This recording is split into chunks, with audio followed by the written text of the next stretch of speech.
ako Sandra. Ang preso naman si 3,002. Gamit ko ng isang araw may total 10 liters.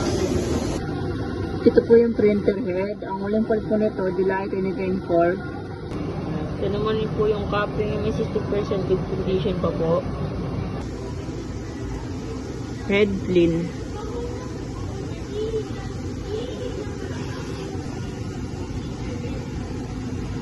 Nasa na ang wiper after head clean.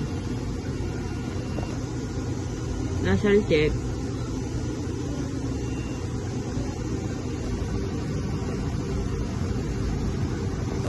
Ito naman po yung damper. Ang uling point po nito, October 2023. Ang waste tank po, nalinis ng isang araw. Ito naman po yung ABR at ground wire. Ito po yung stocks namin. Kulang po ako sa white, sa magenta at sa cyan. Ito po yung output at daily checklist.